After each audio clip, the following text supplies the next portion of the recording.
Welcome everybody to another episode of Atlanta Unplugged, and I'm your host Steve Paul, and we have a special one today to where we're going to get down to business and really help the people out with their financials and their real estate and everything. And we're going to have this guest of ours going by the name of Keisha Woodbine. Yes.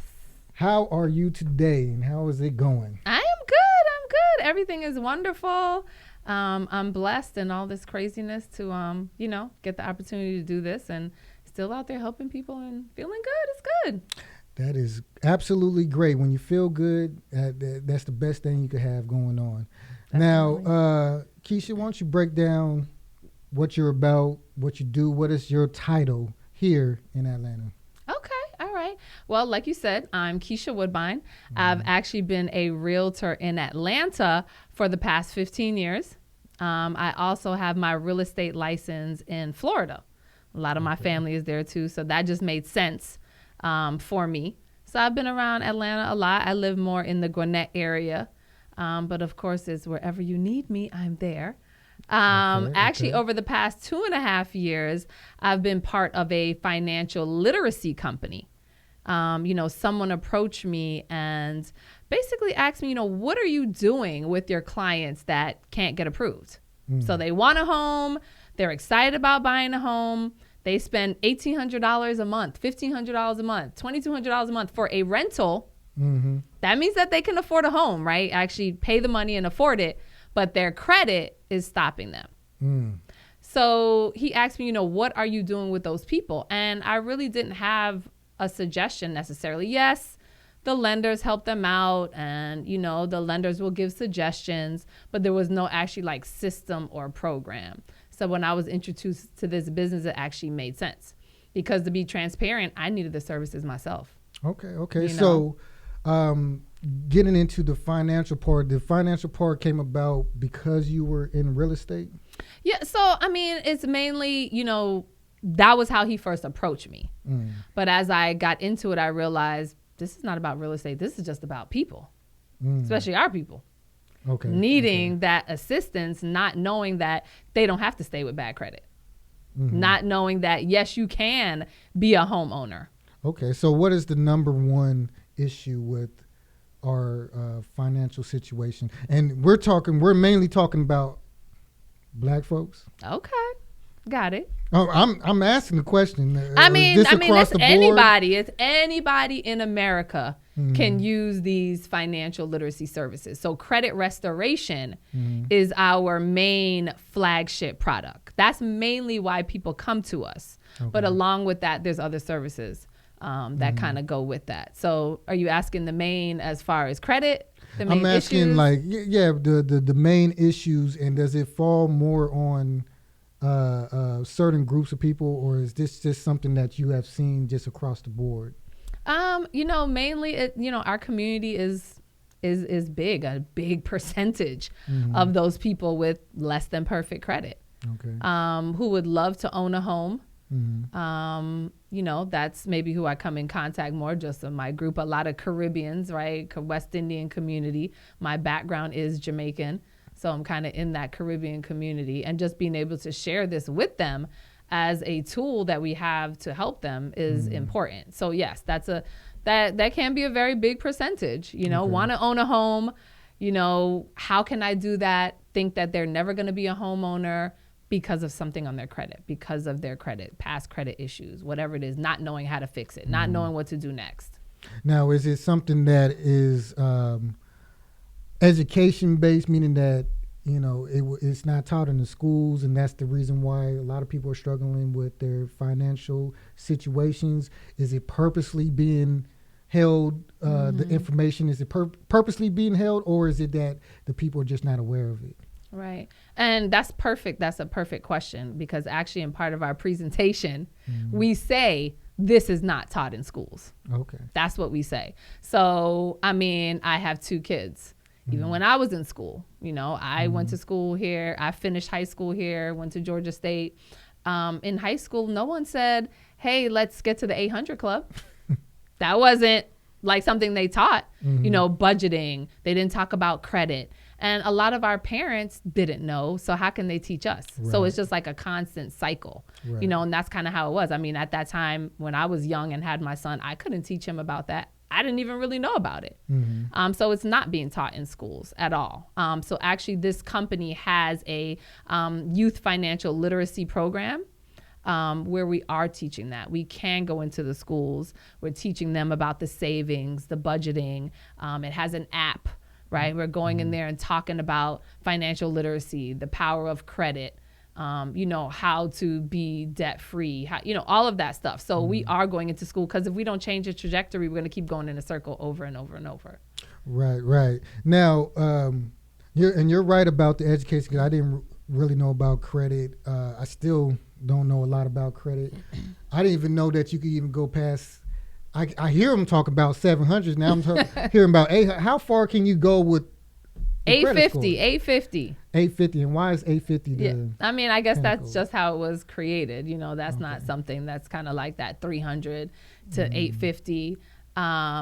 But you know, that's something we need to work on. We need to have the 800 club. We need to be hashtagging that. You know, we need to be having that as a goal. Okay. Because a lot of us don't see that. You know, we talk to people all the time, and they're like, "My credit's not so bad," and you're like, "What's your score?" I mean, like 520. You can't get a house with that. And if someone tries to give you a house with that, I would be very wary. Okay. Right. Now let's break down why credit is so important to have, and why it's important to have a good credit score. Okay. Not only buying a house, of course, but credit is like an adult report card. How about that? An adult report card. Okay. That is how people judge you. When you go to get a job, they run your credit now.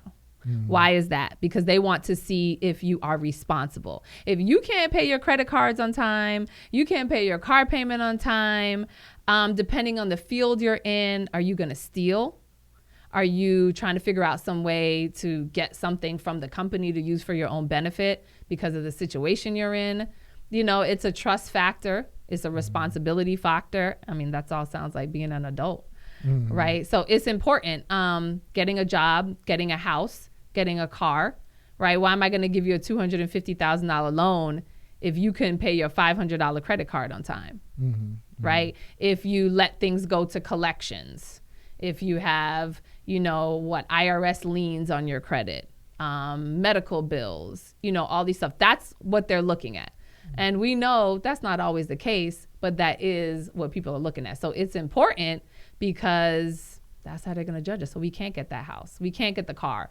Now we can get a car after they run our credit 15 times and give us an 18 or 22% interest rate, right? So it saves you money because that 18% or 20% interest rate, that's going to cost you another $200, $300 a month just in interest fees because of bad credit.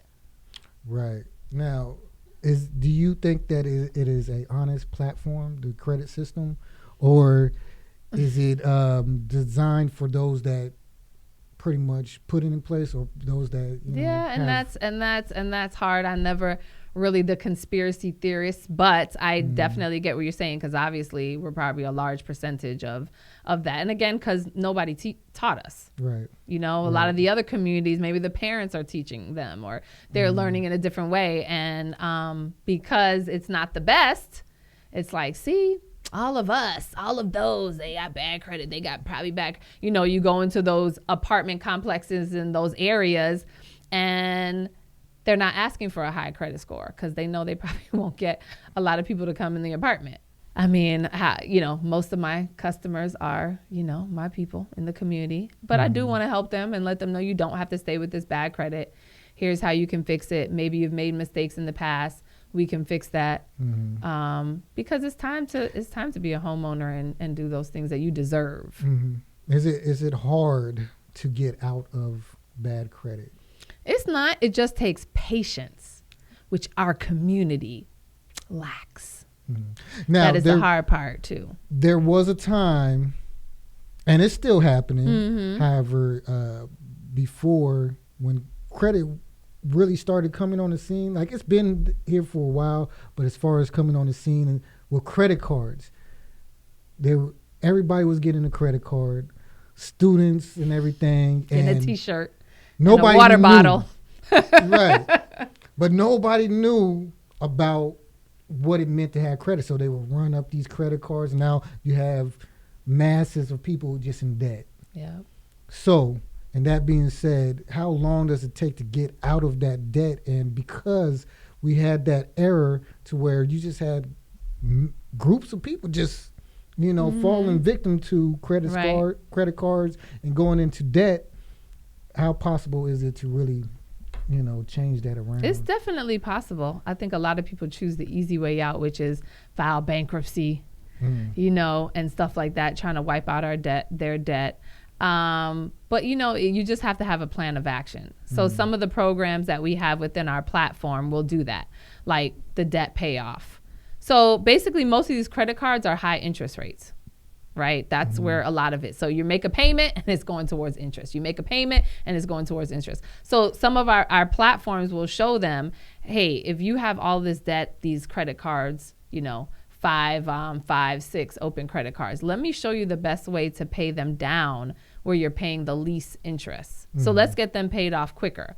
Do you have a 2-year debt-free plan? Do you have a 1 year? Whatever it is, it's going to show you how exactly to do that. So even for me with my house, one of the programs within this protection plan actually showed me how to pay my mortgage off in 5 years and 5 months versus the 11 years that I have left.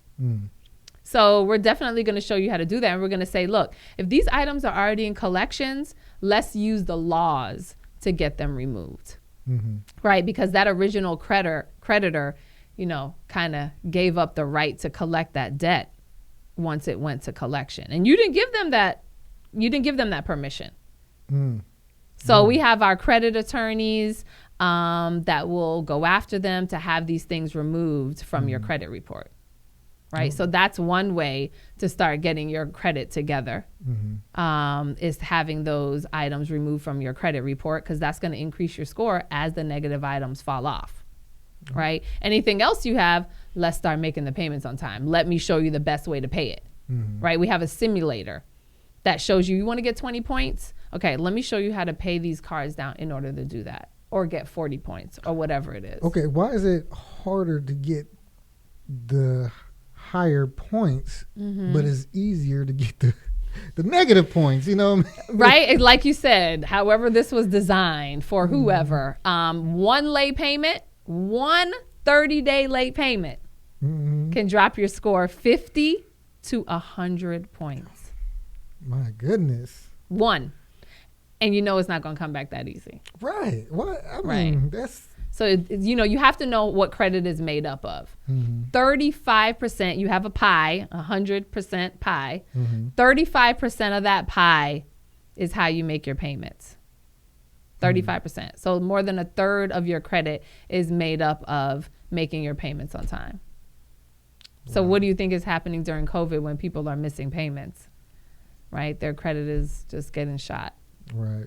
And a lot of these companies are saying, it's okay to skip it. We're not going to put it on your credit report. And I've been noticing people have been calling and saying it is going on their credit report. Right. So now we can use these laws to go and challenge the credit bureaus to have them removed from their credit report and try to get their score up, while we're teaching them how to work on positive credit. And another thing too is when you're just trying to apply for credit, some give you that hard credit check and some give a soft credit check. Why the two differences, and how do you avoid those hard? Because the hard ones hit you hard. Like a hard pull and a soft pull. It just depends. And you have to find out when you're applying, is this a hard pull or a soft pull? Right. A lot of times little things like when they're trying to pre-approve you for something, it may be a soft pull. But if you're going to apply for a mortgage and you filled out everything, that's a hard pull. Now, usually if you want to shop around for a mortgage, try to do it within 15 days of your first pull, so that it doesn't hurt your score as much, right? So you can shop around for the best interest rates during that time and have your credit pulled more for the same thing. So several mortgage companies within that, say 15-day time period or whatever it is. But those inquiries, they can be removed too. Oh, okay. Yes. Okay. So if you go to buy a car, but your credit's not that great, they're going to run your credit at least 10, 15 times. right? All of those inquiries are not getting you the one that's approved. Only one is getting approved. Right. Those other 14, we can work on having them removed from your credit report because that's bringing your score down too. Man, there's so much. I be wanting to get into, my credit issues and everything. I never really dealt with credit that much, only because, I tried to get, I got in a couple sometimes, but nothing major. But most of the time I get denied and everything. We can help you with that. But I try to live within my means, meaning I Definitely. don't try to go, if I'm making this amount, I'm living with this in this amount. So is that something, because I do hear some people say you should live within your means. Of course. Don't try to overspend what you don't have and everything like that. So is that, so which is better? Still working with credit even if you got it, or if you got it, don't worry about the credit? So the problem is what if there's emergency and someone gets sick, or, you have to take care of something in your house that the insurance doesn't cover and it costs $20,000. I mean, unless you got $20,000 in the bank, you could have a line of credit open with that amount to take care of that. But if you have bad credit and emergency comes up, how are you going to go apply for that credit? Right. Where are you going to get that from? So we're not saying go run it up. But now if you want to go open a business, if you want to buy a home, if you want to buy a car, if you want to invest in something that comes along, will you have that opportunity? Can you jump on it at that time because of your credit? So, you can have open lines of credit. That doesn't mean you have to run it up. Right.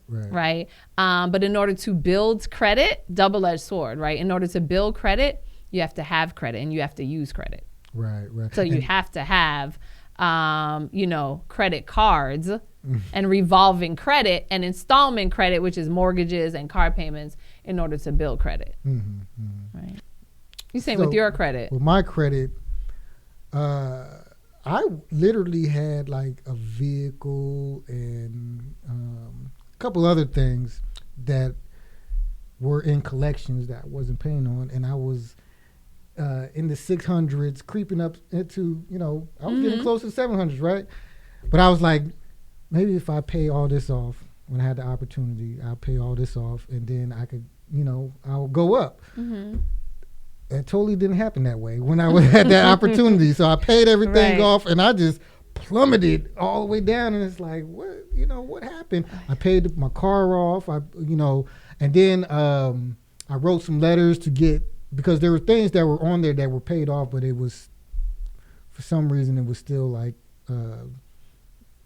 in the red or something like that, where they said that, it's paid off, but something was still attached. I don't know if you had late payments or, it's unfortunate. I mean, when you pay off everything, then what credit do you have? There's no revolving credit, you're not using, so it's kind of like now you have no installment credit. Yeah, but I just wanted to start fresh and start from zero, so I could go and apply for something and then start my thing. But now I'm under, and now I'm really getting denied. So you'd have to use what we call a secured credit card, and we have those. So it's almost like a prepaid. So you put your money on it, and then you start using it. If they can trust you to pay off the credit with your money, then they'll start adding to your credit limit. Right. Okay. So just building that back up. Or did you close the credit cards? No, like I said, I really never had a credit card. Oh, so you've never had revolving credit? Only had a Macy's card in my life. And I paid that off, and that was a long time ago, because I was like, man, because I got scared, because I was like, I'm not good with monthly payments and everything, and trying to keep up with it. I like to just, a lot of people, I don't like to owe nobody anything, so. But 10 to 15% of your credit is the types of credit that you have. Revolving, installment, different types of credit. So if you've never had a revolving, then you actually are missing those points. Those are points on FICO that you will not even get, because you don't even have revolving credit. When I had my vehicle, and collections, meaning that I wasn't paying on my vehicle for like 2 years. I didn't pay on my vehicle, but it was keeping my credit score. My credit score wasn't going down. I don't know about that because you would have had all those late payments. If you didn't pay on your car for 2 years, that's all late payments. That's why your score is going down. So maybe the company didn't report it right away. It didn't go down. It was going up. And then when I paid it off, because I thought I would do better if I just, now I got the money to pay it off. Because I only had $2,000 left. Oh, okay. Okay. And I paid it off, and then everything started going down. And right now, the only thing I have on there is PayPal credit. Yeah, so you need stuff that actually reports to the credit bureau, revolving credit. So you need a credit card. Like, to get a house, my lender will say, hey, if they have like no credit, they'll say they need about 2 to 3 lines of revolving credit. So start with that secure credit card and then build it up from there. Can these credit bureaus make a mistake? Of course. And also, 4 out of 5 times they do. That's really? why this company is here. That's why we can do what we can do, because 4 out of 5 times that information that's on the credit report is inaccurate, obsolete, cannot be verified. So that's the law. The Fair Credit Reporting Act of 1971 says if anything is inaccurate, obsolete, right, it can't be verified, then by law it must be removed from your credit report. And that's what we're using to have these things removed, because and how long does something have to be on there before you could challenge it? As soon as it's on there, we can challenge it. Doesn't matter how long. I thought there was like if you had something on there that went to collections, and if you, for 5 years, it becomes obsolete, all you got to do is tell them to take it off. No. So if it comes on there tomorrow and you get started with a credit restoration program like ours, we're going to challenge it right away. So anything that shows that's derogatory on your credit report, we're going to go after the credit bureaus to have them removed. Late payments. Medical bills, whatever it is, school loans. I got 6 school loans off of my TransUnion credit report in July. Wow. Yeah. Now, are those credible places like Credit Karma and everything? Are those credible? Yeah, not really. And Credit Karma only has about 2 of the credit bureaus, not both of them. Right. So if you were to look at that and then say, oh my gosh, I'm at the 700, let me go apply for the house, most likely your score is not going to be the same. Maybe so there are different types of credit. Maybe that's what I was falling victim to, because I'm a credit card free. Everybody is. It's free. But at least it gives you some type of idea. It can show you the derogatory items on there. It can show you what's negative on there. It can show you what you need to work on. It can show you, do you have 99% payment history, or do you have 75% payment history? That means there's some late payments on there. Right. That we can go after to have removed. Right. So you can use it as a guide. Something like going to buy a house or a car, the score is most likely going to be different. Now, getting on the real estate end, but still sticking with the financial part, they always say that it's better to spend other people's money than your own. Well, I mean, that's what, as far as you mean a lender and not paying cash for a home, what exactly? As far as, getting, using credit or, using lenders, loans and everything. But because of the idea, from my understanding of what it means, because you could pay those things off monthly, you don't have to put the one lump sum down with your bank account, with your personal bank account and everything. And I mean, most people don't have $250,000 to go buy a house, right? So I mean, no. So if you want to purchase a home, yes, you have to go borrow the money, and right now is a great time to do that because the interest rates are low. Like I don't think I've ever seen interest rates in the 2s. Oh, wow. About a month ago, one of my clients closed on a home up in Gwinnett, 2.5 interest rate. That's crazy. So if you can fix your credit and take advantage of this time right now, do it. Because I mean, that's compared to, when I got my house, it was 5.625. Right? Half. Wow. So you need credit to be qualified to purchase a home. You need that. You need low debt. So debt to income ratio, meaning you make this amount of money, but your bills per month that show up on your credit report, meaning all of your credit card payments, your car payment, whatever type of loans that show up on your credit, they're going to take all of those monthly payments, so that $100, $120, whatever the payments are, and compare it to the income that you're bringing in. And you need to be within that debt to income ratio, whatever it is for that loan that you're getting, to also be qualified. So that's why one of our programs uses a simulator, and it shows you the best way to pay down your debt in order to get more points, increase your score. Okay. Oh, now here's another situation that I've been running into lately, because I'm an entrepreneur. I don't have a job that I go to. However, it feels like a lot of these places that give you credit, like department stores and everything, they base everything off of you having a job. Like I'll go in there, the application, it doesn't cater to entrepreneurs that, right? Because our money doesn't come in a set amount, because nobody's paying us. We got to make it, right? So how do we manage that as an entrepreneur? I mean, it just depends what they're asking. Are they asking for gross? Are they asking after your expenses? Whatever the case is. I mean, that kind of depends. But truthfully, it comes back to your credit. Like on those things also, department stores and stuff like that. I mean, yes, they want to know what you make, because can you afford to pay them back? Right? So you kind of, I may put my gross. I'm not going to give advice on that necessarily. But, as entrepreneurs, yes, we have a 1099, or yes, we write off a lot of expenses and so forth. And that's why with a house, you need 2 years of being a 1099. So you need to be a 1099 employee for 2 years, not employee, but a 1099, right?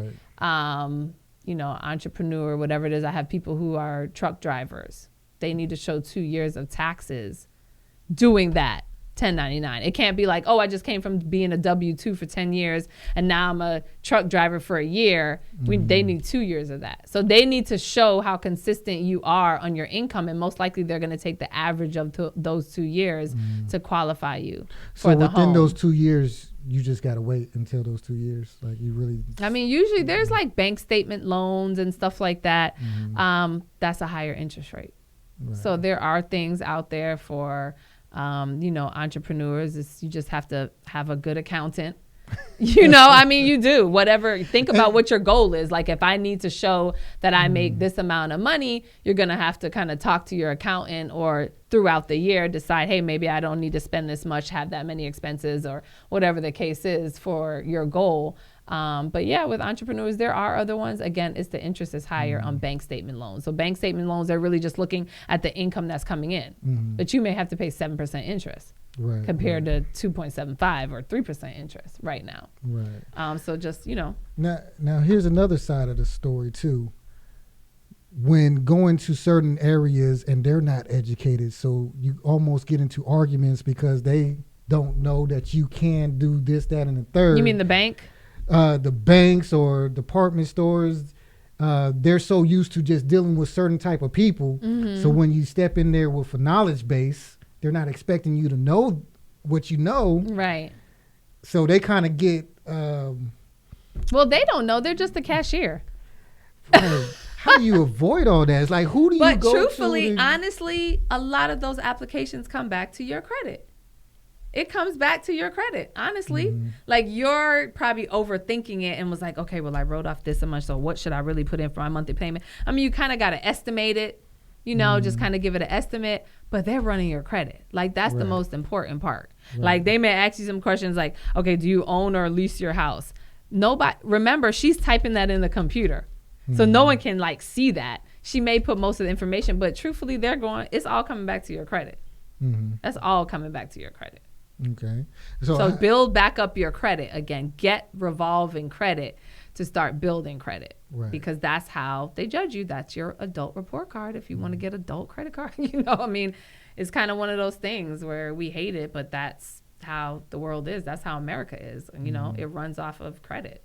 So how is everything with financial credit in today's time when we have the shutdown with Rona and everything like that? Rona. I mean, a lot of it, I mean, I think even people are saving more because they're staying in the house. Got to find some positive. But they do have a lot of late payments because they can't make their payments.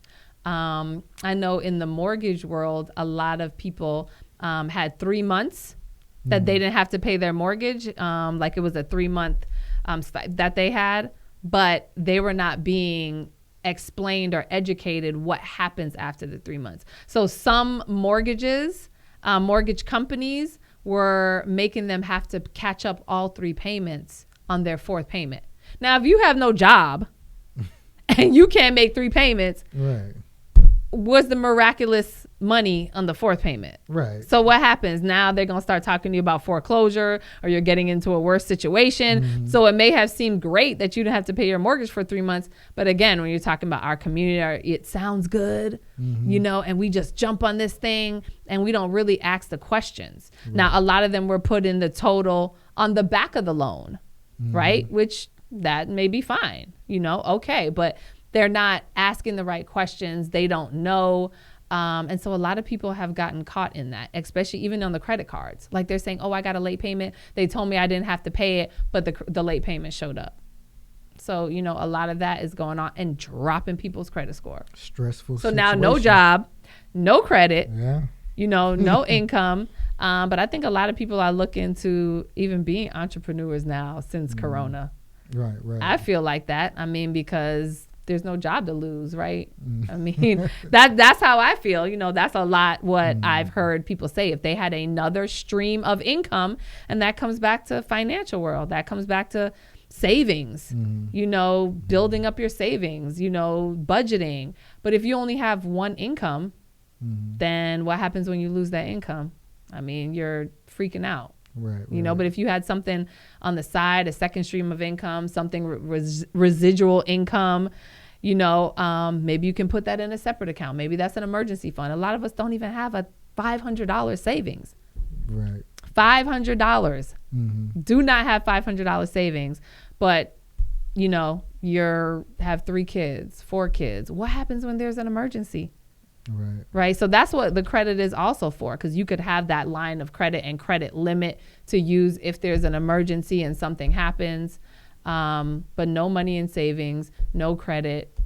We're just putting ourselves in a bad situation. So where's the market at as far as real estate? Is it a buyer's market right now or sellers?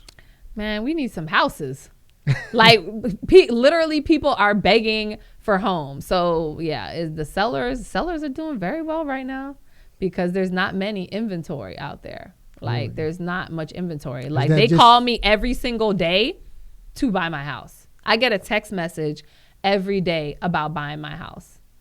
Wow, you must have a lovely house. I mean, not really. It's just, say example in Gwinnett County, we have good school area, right. So, they need more houses on the market. We're all looking for houses and we're fighting over them. Like we're doing highest and best. So is that just we're in the going residential? into that.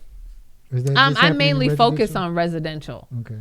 I mainly focus on residential. And so I'm having to tell my clients, we have to make quick decisions. So that's why you need to be ready. Ready with paying down your debt, ready with your credit being good. Talk to somebody before you go and pull your credit. Be ready for that. If you have a FHA, it's going to be 3.5% down payment. Conventional, maybe 5%, depending on what you have. Save that money. There is still down payment assistance programs. And our community, I really like to share it with them as first-time home buyers, because that's money that can help them to put down on a home. Because you can pay the monthly payment of your mortgage, but maybe you don't have that down payment right away. So there's a lot of programs out there. You just got to ask. Can you make it clear on where the homes are at because of the pandemic? Nobody can put out their homes right now. Something like that. When you say put out their homes, what? Like they do, they're not going to put on a chopping block. I know, and they've been saying that, so it's making it worse for like investors. My investors who own these rental properties, and the people saying, "Well, we don't have to pay our rent." So everyone's kind of getting hit in different ways about that, and everybody has, you got to talk to your mortgage company kind of about that. But there's houses out there. People are still buying homes, I just went under contract on one this week. another client that's looking, because they're like, this interest rate is so good. But if we don't have our credit together or our debt down, then we can't even take advantage of this right now. Can you tell which groups of people that are buying the homes? Because we know that gentrification exists. Right. So and I don't know if I've done that research as much as where, like, what types of people, but I know that in these areas that you wouldn't have seen people not, in other communities, Caucasians buying in areas that before they probably would never drove down there before. Right. I've been seeing that a lot lately. Mm-hmm. Oh, okay. Right. I've been seeing some of that lately, because they're trying to change. I mean, that's what they're doing. They want to be in that Midtown now, and they want to be in West End. I went to Clark, like, really? I've never seen them out there. Yeah. But they're trying to, now they're jogging around with their dogs. Somebody said to me the other day, I had to pull over when I seen this white lady jogging over here in the West End. I was like, he said he was shocked. Yeah. He was shocked. But I guess they're just changing that, that, rehabbing. I got a lot of friends that are investing and rehabbing in different areas in East Atlanta, out there with Tyler Perry Studios, a lot of that. And I'm glad that they're, like him, bringing those, the work out here to Atlanta.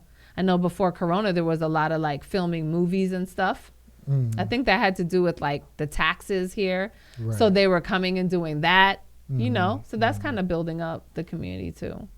Okay. Now, is there like signs that you look for or that you see that tells a story? 'Cause I was shown a house that is on the market, and I was told that it kept on dropping. Somebody was interested in looking. They were looking at this house. They kept on seeing it, and the price kept on dropping down. Is that telling you something? Yeah, that's telling me that people either don't want it, right, or that price is too high.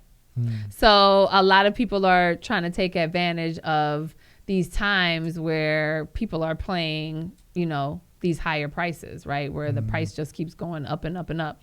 Well, some people, say, hey, not listening to their realtor and say, no, but I want this much. So they go ahead and they put it in at the higher price, and then it's just sitting there. Somebody makes a lower offer. They don't want to take it. Then they decide, okay, I need to lower it. So there's either some type of issue with the property or it was too highly priced in the first place. But now when a buyer sees that, they're going to come with an even lower offer, because they're like, look, this house been sitting here for however long and you haven't sold it yet. So most of the time it's the price. It's overpriced. That's really what it is. Would it also be because the environment, like a poor city, not really a good place to raise children, or people breaking in the home? Yeah, I mean, of course. I mean, that's what I'm saying. The price is too high for that area, yielding what the value of the property is around there. That's a lot. Or when you're those first few people that are trying to renovate, in that area, people have to see that once somebody does it, once one person does it, then it's like it starts catching on. Like, okay, maybe this area, is maybe okay. And it's just people who will give it a chance, because if they don't, we'll never change the areas. Right. But of course, people are either looking at schools, they're looking at crime rates, they're looking at what the last house sold in there, and then they're looking at that house price, and they're just like, that's too much. Right. Now, I've read Poor Dad, Rich Dad, and from my understanding, from what I read, is that a house is really not an asset unless you are making money from it, like apartments and everything, so not saying don't invest in houses, but invest in houses when you got something going, when you already got a good flow of income coming in. But a lot of people talk about, we need to get property, we need to own our own homes and everything like that. Is it wise to get a home now that you're in a position to get a home, is that a wise move to go ahead and get a home? Well, I think one of the things he talks about in that, and I haven't read the whole thing, I just know some of the ideas from a lot of those entrepreneurs, is get something like a duplex, right? Then you can live on one side and the other side will pay for it. Right. You know, something like that, you know, a triplex or whatever it is that can do that. If you can find something, but the thing is, a lot of people don't want that for their first house. They want the single family home with the big backyard and, you know, like that. And it depends. Are you buying it at the higher price? And when are you going to get any equity in there? You know, it's kind of that. But if you can afford to get a duplex, it's going to pay for it. Right. That's one thing that they do talk about is if you get that, you live on one side and then let the other side pay for you to live or, you know, a triplex or whatever it is. That's something that he talks about. You know, so it just depends. I mean, honestly, it's everybody's decision, but you know, we need to start trying to do something different. We really, really do need to try to do that. And so maybe if we find some of these duplexes and start moving in there and changing that and renting it out and giving people the chance to build up their credit so they can go buy something. Right. But you also have to have good tenants too. I was just going to say, I just said that. A good tenant. And that's a lot of things why they don't want to deal with the tenant. You know, but if the tenant's paying for the home, you got to think about that. Right. You know, you have a home at the end of the day, if and when it's paid off, you're just collecting rent. That's something that's another stream of income you can put into your retirement. So a lot of different ways to build income. Buy an investment property. Some people may buy it and flip. It depends. You know, get that money, put it into another home, or just holding and renting. You know, just another stream. Now, what rights do you have in owning real estate? When you owning property and everything, what rights do you have, and how much control does the city have on your property? As far as things to do on your home, to your home, whatever, like add your on land, your home. You know, how much freedom do you have after you done purchase the property is in your name and everything? How much freedom do you have to do whatever you want to do with your And it just depends what that is. If you want to build on, most likely you have to get a permit from the city. If you live in a subdivision, you got to get permission from the HOA, the homeowners association. If you want to paint your house pink, you got to find out from them, is that okay? If you want to add a fence in the back, they may have a specific fence that they want you to rent. I mean, that they want you to that's the only fence that they want you to lose. And it's really just aesthetics and property value, right? If you paint your house pink and all the other houses are within this other color scheme because it's a new place, that's kind of bring down everybody else. And they have those rules because sometimes people don't think about that. So is it wise to purchase that or just rent that since you're not going to really have? But then when do you ever own anything? You're paying, when you rent, you're paying the landlord money to pay off his home. Just purchase in the country. Yes, do that. Purchase way out where there's no HOA and you can do anything you want. But then, do you want to live there? Do you want to drive into the city? It's all personal choice, but paying rent, you're not building any equity. You can't ever take money out of that, or you can't ever, rent it and make money. You're just giving the landlord money to pay his rent. So it's more of an advantage of being able to capitalize on a property. Definitely the value. The reason why I ask is I actually am the owner of a residential land and a residential house and everything. And so your credit's not that bad. No, it's bad. Because I've been coming out of pocket with everything. So I also own a commercial building. Okay. But since I've had it, having to pay property taxes and everything, and certain things that's happening in the city and everything, I felt like, I paid for this, but I don't feel like I own it because now I still got to answer to all these other things and all that. I mean, there has to be some rules. I mean, there has to be something. Imagine if there wasn't. What would the neighborhood look like? What would people just be building, green homes and coming out their backyard with the big, slide and this, purple fence and, stuff like that. I mean, you kind of got to have some type of like order to that. I know it can be annoying and people don't like HOAs and people don't want to follow rules. But when you drive into a neighborhood that has an HOA that they really stick to it, you'll see the grass mowed. You'll see how nice it is. And if someone wants to buy your house, they're gonna buy it there than in a neighborhood with nobody mows their lawn and they got trash out front and stuff like that. But I know in the city you got city taxes too. Right. So if you're paying taxes, how big is your voice in the city? Meaning that you're paying taxes, but the roads is raggedy. It's like, what am I paying taxes for if y'all ain't doing nothing? And I haven't really got too much into that, but going to those city council meetings that nobody wants to go to, writing, to the councilman that nobody wants to do. Like we just complain, but we don't do anything, I mean, that's the only way. I mean, it's really the only way. I mean, we pay taxes because we have to pay taxes, or then they're going to come for us and tell us we didn't pay taxes. So which one is it? They can put a lien on our house if we don't pay the tax, right? So you have to be the one to make your voice heard. Is there anywhere where you could pay for something and they can't do nothing to you, where you could sit there and let it rot away if you wanted to? I seriously doubt that. I seriously doubt that. You still owe taxes out there too. You still owe property taxes. You don't pay your property taxes, they still coming to look for you.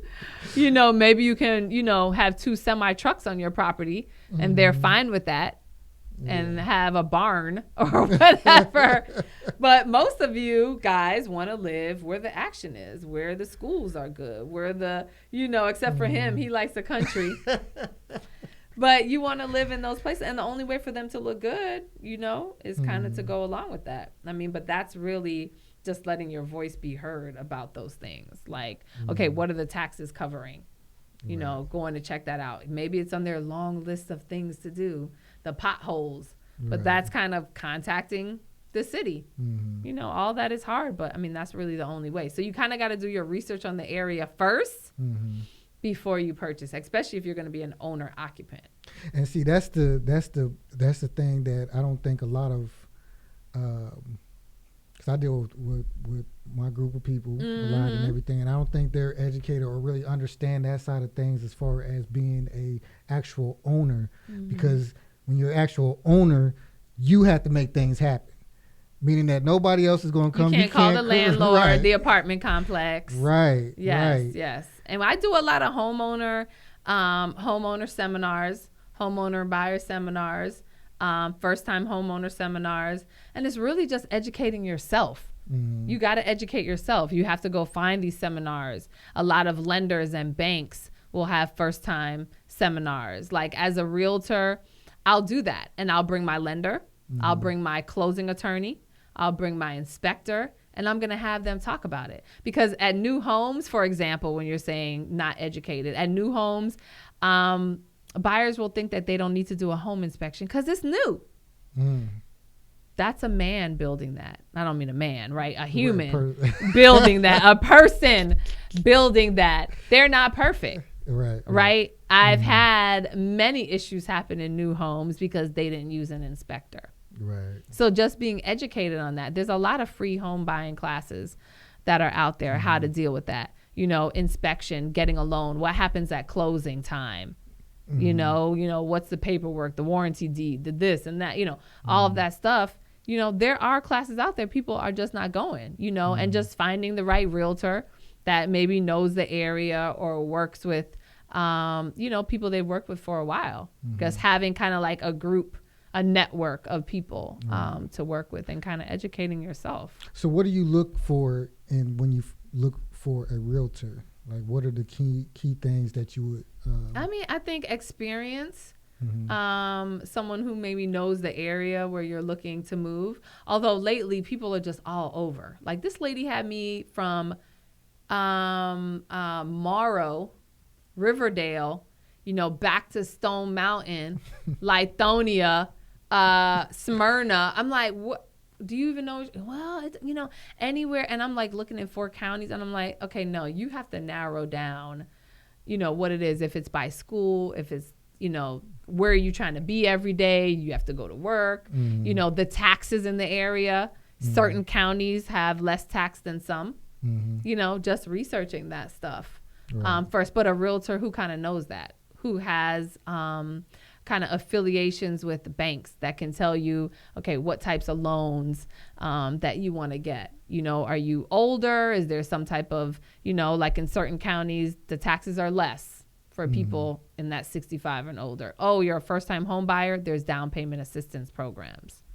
What can they give you? Not just a realtor that wants to get you in a house because you got a 570 credit score or a 580, and they're like, oh, I have someone that can get you approved. Okay, well, if I get approved for that, what's my interest rate going to be compared to maybe if I can get my credit up to a 660, right? Just want to get a closing check, right? Just kind of educating you and giving you more information about where you can look, what you can, what needs to be done next, stuff like that. Oh, okay.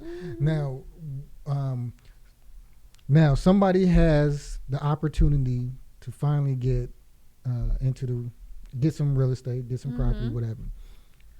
What would you recommend that they should be prepared for? What should they have in getting into buying and being owners? Okay. As far as like the loan process, as far as getting ready to purchase a home? Ready to purchase, meaning that they finally got the job that they need, and the income starting to come in. Okay. Now they got their eyes set on, being a homeowner. Definitely the credit. Okay. That's number one next to the income. Because there's two things sometimes that's always the issue. Not enough income, but good credit. Right? Or great income, bad credit. That's those two things, right? So if you're like you're saying, you're making your money, you're doing good, you're stable at your job, you've been there for a while, you got to make sure your credit is good because you need the credit to get qualified. Savings, down payment. A FHA is about 3.5% down payment. Earnest money, having some savings. So start building up some savings to put towards the home, right? You got to have a down payment. Then you need to do the inspection. Could be $300 to $400, $250 to $400, depending on the size of the home, whatever it is. Question about that. So I was in the market of looking for a home, right? And I got a realtor. I was recommending a realtor, and I kept on finding places that I liked, but I would lose out on them. And there would be sometimes I would pay that earnest money or the inspection money, that $300, to inspect the home and everything like that. But I would still lose out on the home. Is that a good realtor? When you say you lose out on the home, so you found your home, you wrote a contract, you paid your earnest money, your $1,000 earnest money, right? And now you're under contract. Well, you have whatever time period that the realtor sets up, I'd say 7 to 10 days due diligence. That means the time to do your due diligence to make sure that the home is what you want it to be. Included in that is your inspection. So you want to have your inspection done. Yes, it may cost you $350, but wouldn't you rather know that the foundation was falling apart or that there's mold and you decide that, it's not good for your family? Yes, you lose out on the $350, but as long as you were within that 7 to 10 day due diligence, whatever's on the contract, then you get back your $1,000 earnest money. But no, you don't get the house. No, I lost the house because a call came in after I did everything you said. Call came in and said, well, somebody outbidded you or something like that, and they got the home now. Wait, after you paid you did the inspection? Yes. Yeah, that's the problem.